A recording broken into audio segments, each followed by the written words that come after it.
ችርያላይሶን ሰላም ክርስቶስ ምስ ኩላትኩም ይኹን። ኣብ ዝተፈላለዩ ቁርናዓት ዓለም ዘለኹም ከመይ ሓዲርኩም? እግዚኣብሔር ኣምላኽና ክሳብ እዚ ሰዓትን ዕለትን ስለ ዝፅንሓና ስሙ ካብ ኣጽናፈ ዓለም ክሳብ ኣጽናፈ ዓለም ዝኸበረን ዝተመስገነን ይኹን። ክርስቶስ ኣምላኽና ስልየና ስለ ዝሓመመ ስልየና ስለ ዝተሳቐየ ብሕማሙ ዝፈወሰና ብስቃዩ ዝቐደሰና ክብርን ምስጋናን ንዕኡ ይኹኖ። እዚ ዘለናዮ ሰሙና ሕማማት እዩ። ናብ ብርሃን ትንሳኤኡ ብሰላም ከብፅሓና ሰናይ ፍቓዱ ይኹን። ባርክ ስለማዓንቲ ኣነ ንስኹምን እንመሃሮ ቅዱስ መንፈሱ ልኢኹ ንዓይን ንዓኹም ንዘረዳእና ኣብ ማቴዎስ ወንጌል ምዕራፍ 6:14 ዘሎ ሃይለ ቃል ክኸውን እዩ ማለት እዩ። እንታ ሃይለ ቃል እንታይ እዩ ዝብል? ንሰባት በደሎም እንተሓደግኩምሎም እቲ ሰማያዊ ኣቦኹም በደልኩም ክሓድገልኩም እዩ።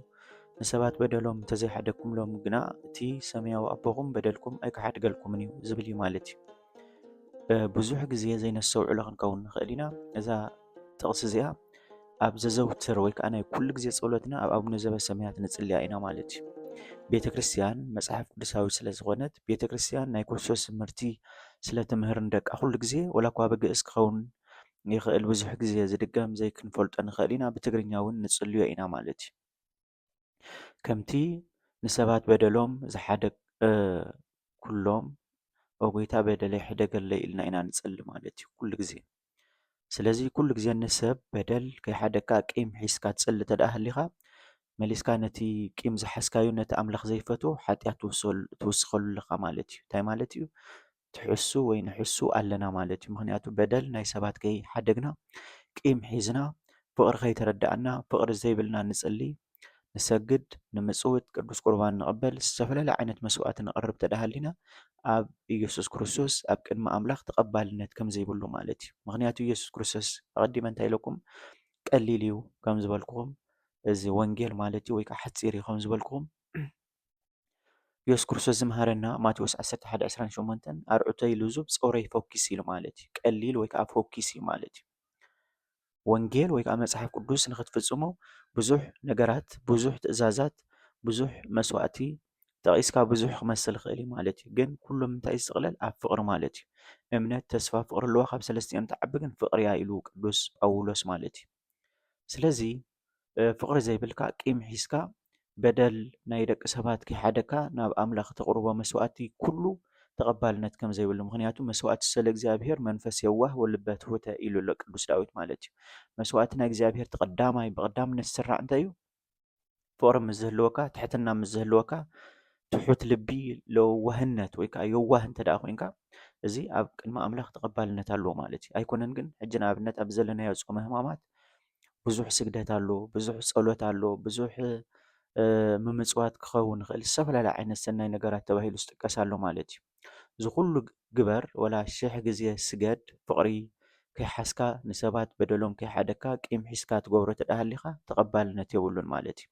ስለዚ ብስጋን ብነፍስን ትኸስር ኣለኻ ማለት እዩ። ምክንያቱ ናይ ኢየሱስ ክርስቶስ ትእዛዝ ሓንቲ እያ ማለት እዩ። ንኩሉ ዘጠቓልል ማለት እዩ። ምክንያቱ ፍቅሪ ሰሃበሉ ወላ ሃያል እመንበሩ ኣብጽሖ እስከ ሎሞት ኢሉ ቅዱስ ዮሃንስ ኣፈወርቅ ፍቕሪ ናይ ደቂ ሰባት ስሒብዎ ካብ ሰማይ ሰማያት ናብ ምድሪ ዝመጽእ ማለት እዩ። ሽዑ ታቐንዲ ዝኣዘዘና ትእዛዝ ዮሃንስ ወንጌል 15:12 እንታይ ይብል? ንሓድሕድኩም ፍቕሪ ተደኣ ሃሊኩም ትእዛዘይ እዚ እዩ። ንሓድሕድኩም ንኽትፋቐሩ እዚ እዩ ትእዛዘይ ኢሉ ነጊርና ማለት እዩ። ነዚ ንክገልጽ ድማ ቅዱስ ዮሃንስ ኣብ ቀዳማይ ዮሃንስ ምዕራፍ 3:11 እንታይ ይብል? እታ ቀዳመይቲ ትእዛዝ ንሓድሕድኩም ክትፋቐሩ እዚኣ ተቐዳመይቲ መልእኽቲ እያ ኢሉ ይነግሮም ማለት እዩ። ስለዚ ንሓድሕድኩም ተፋቐሩ ኢሉ ክገልጽ ከሎ ቅዱስ ዮሃንስ እንታይ ይብል? ከምቲ ካብ ክፉእ ዝነበረ ወይ ከዓ ካብ እከይ ዝነበረ ንሓው ድማ ዝቐተለ ቃየል ከምኡ ኣይንኹን ይብል። ስለምንታይ እዩ ዝቐተሎ? ንሓው ዝቐተሎ ምክንያት እንታይ እዩ ነይሩ? ሓው ሰናይ ስለ ዝገብር ዝነበረ ቃየል ድማ ክፉእ ስለ ዝነበረ እዚ ጥራሕ እዩ ነይሩ እቲ ምክንያት ማለት እዩ። ምክንያቱ ኣቤል የዋህ እዩ ነይሩ፣ ትሑት እዩ ነይሩ፣ ልቡ ፍቕሪ ነይርዎ። ንሱ ጥራሕ ከይኣክል ናብ እግዚኣብሔር ኣምላኽ ሰናይ መስዋዕቲ ዘቐርብ ዝነበረ ጻድቕ ሰብ እዩ ነይሩ ኣቤል ጻድቕ ማለት እዩ። ቃየል ድማ ዘቕርቦ ዝነበረ መስዋዕቲ ክፉእ ኣብ ልቡ ዝነበረ ቂም ድማ ክፉእ ነይሩ ማለት እዩ። ይሕንሕን ነይሩ ንሓው ንኽቐትል ማለት እዩ። ናብ እግዚኣብሔር ከዓ መስዋዕቲ ይቐርብ ነይሩ ማለት እዩ። ግን ተቐባልነት ኣይነበሮን ኩሉ ቀታሊ ሓዊ ተባሂሉ። ስለዚ ኣብ ሓዱሽ ኪዳን ድማ ዝገደደ እንታይ ኢሉ እቲ ንሓዊ ዝጸልእ ኩሉ ቀታሊ ነፍሲ ከም ዝኾነ ክትፈልጡ ይግባእ እንዳበለ እዩ ዝገልጽ ማለት እዩ። ምክንያቱ ቃየል ንሓዊ ስለ ዝቐተለ ቀታሊ ነፍሲ ኮይኑ ስለ ዝኾነ ኣብ ማቴዎስ ወንጌል ምዕራፍ 8 ማለት እዩ ቅዱስ ኢየሱስ ክርስቶስ ማርያምን ማርታን እንታይ ኢልወን ኣሎ ኮፍ ኢለን ኣብ እግሪ ኢየሱስ ክርስቶስ ክመሃራ ከለዋ ማርያም ጽን ኢላ ቃል ኣምላኽ ክትሰምዕ ከላ ማርታ ግን ናብትን ትብል ነበረት ማለት እዩ። እሱ ጥራሕ ከይኣክል ድማ ኣብ ልዕሊ ማርያም ሓፍታ በደል ሒዛ ወይ ከዓ ንዓኣ ቂም ሒዛትላ ንኢየሱስ ክርስቶስ ክትጠርዕ ከላ ንሪኣ ማለት እዩ። ኣነሲ ንዓኻ ከገልግል ላዕልን ታሕትን ክብል ከለኹ ስለምንታይ እያ ግዲ ናተይ ዘይትገብር ማርያም ብምባል ጠሪዓ ማለት እዩ።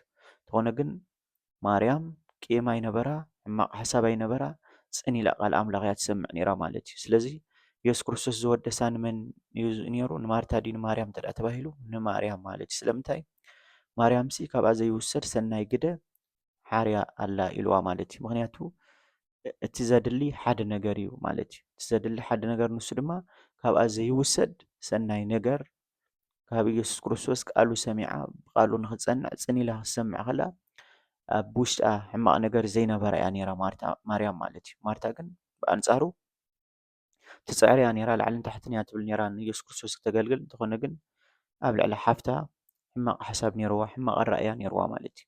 ስለዚ ተቐባልነት ኣይነበሮን ናታ ኣገልግሎት ማለት እዩ። ስለዚ ብዙሕ መስዋእቲ ዝመስል መስዋእቲ እንተቕረብካ ካብ ኩሉ ዝዓቢ መስዋእቲ ግን እንታይ እዩ? ፍቕሪ እዩ ማለት እዩ። ፍቕሪ ብዙሕ ሓጢኣት ዝሽፍን ኢሉ መፅሓፍ ቅዱስ ይነግረና ማለት እዩ። ስለ ዝኾነ ብፍቕሪ ክንመላለስ ይግባአና። ኣብ ሉቃስ ምዕራፍ 18 ካብ 9 ዘሎ እንተደኣ ሪኢና ናይ ክልተ ሰባት ከመይ ዓይነት ጽድቅን ከመይ ዓይነት ሓጢኣትን ከም ዝነበሮም ክጽልዩ ከለዉ ኢየሱስ ክርስቶስ ብምስላገሩ ብዛዕባ ሓደ ፈሪሳውን ተቐባሊ ቀረፅን ይምህረና ማለት እዩ። ስለዚ እቲ ተቐባሊ ቀረፅ ኣብ ቅድሚ ኣምላኽ ከም ዘሎ ተረዲኡ እግዚኣብሔር በደሉ ዝሓድገሉ ሓያል ኣምላኽ ምዃኑ ተረዲኡ ናብ ሰማይ ከማን ቋሕ ከየበለ ዓይኑ ክጽሊ ከሎ እቲ ፈሪሳዊ ግን እንታይ ገይሩ? ኣነ ኣኣሶሙን ኣብ ሰሙን ማለት እዩ ክልተ ግዜ ፀውም ካብ ኩሉ ዕሽር ይህብ። ስለዚ ከምዚ ተቐባሊ ቀረፅ እዚ ስለዘይገበርካኒ ከምዝን ከምቶም ካልኦት ዘመቱ ሰረቕቲ ሓሰውቲ ስለዘይኮንኩ የመስግነካ ኣለኹ እንዳበለ ጸሎት ይገብር ነይሩ ማለት እዩ። እንተኾነ ግን እዚ ዝገብሮ ዝነበረ ጸሎት ተባሂሉ ጽዋዕ በቲ ናቱ ኣተሓሳስባ እንተኾነ ግን ጸሎት ዘይኮነ ነይሩ ተቐባልነት ዘይብሉ ሕማቕ መስዋእቲ ነይሩ ማለት እዩ። ስለዚ እቶም ልዕል ዝብሉ ክዋረዱ እዮም፣ እቶም ትሕት ዝብሉ ድማ ክኸብሩ እዮም። ስለዚ እቲ ተቐባሊ ቀረፅ ጸዲቑ ከም ዝተረኽበ እዩ ዝነግረና ማለት እዩ። ተቐባሊ ቀረፅ ማለት ብትሕትና ኣብ ልዕሊ እቲ ፈሪሳዊ ቂም ወይ በደል ሓሳብ ናይ ከምኡ ዘይነበሮ ጥራሕ ናብ ኣምላኹ ኣተኪሩ ዝጸሊ ዝነበረ ማለት እዩ። ስለዚ ብዘይ ፍቕሪ ኩሉ ከንቱ ምዃኑ እዩ መፅሓፍ ቅዱስ ብግልፂ ዝነግረና ማለት እዩ። እቲ ግን ክንደይ ግዜ ከም ዝፀውም፣ ክንደይ ግዜ መስዋእቲ፣ ክንደይ ግዜ ዕሽር ገለ ኩሉ ከም ዘቕርብ ዘርዚሩ ባዕሉ ይጠቕሶ ነይሩ ማለት እዩ። ስለዚ እዚ ከንቱ ምዃኑ ከንቱ ውዳሴ ምዃኑ በቲ ሓደ ወገን ድማ ንሓው እንዳነዓቐ ዘቕርቦ ዝነበረ ተቐባልነት ከም ዘይነበሮ እዩ ዝገልጽ ማለት እዩ። ስለዚ ናይ ኩሉ ትእዛዝን ሕግን መጠቃለሊታ እያ ፍቕሪ እያ ማለት እዩ። ካብ ኩሉ መስዋእቲ ዝቐለለን ክነተግብሮ ዝግባአናን ድማ ቂም ዘይመሓዝ ማለት እዩ። በደል ናይ ደቂ ሰባት ዘይመሓዝ። ምክንያቱ ቂም ሃብታም ይኹን ድኻ ይኹን ልዑል ይኹን ትሑት ይኹን ዝተምሃረ ይኹን ዘይተምሃረ ንኸይሕዝስ ኣዝያ ቀላል እያ። ነዚ ቀሊል እዩ ኣርዑተይ ዝበለ ኢየሱስ ክርስቶስ ማለት እዩ። ምናልባት ቀሊል ክከብደና ዝኽእል ንሰባት ብትምህርቲ ድዩ ብዝተፈላለየ ትሕዝቶ ክንሕግዞም ዘይንኽእሉ ኣይንኽእሉን ኣይኣዘዘናን ማለት እዩ። ቂም ዘይመሓዝን ንሰባት ዘይምንዓቕን ግን ኩልና ክንገብሮ ዝግባአና ስለ ዝኾነ ይቀሊል ኢሉ ማለት እዩ። ስለዚ ካብዚ ወፂና ብትሕትናን ብፍቕርን ክንገብሮ ኩሉ መስዋእትና እግዚኣብሔር ፀጉኡ የብዝሓልና።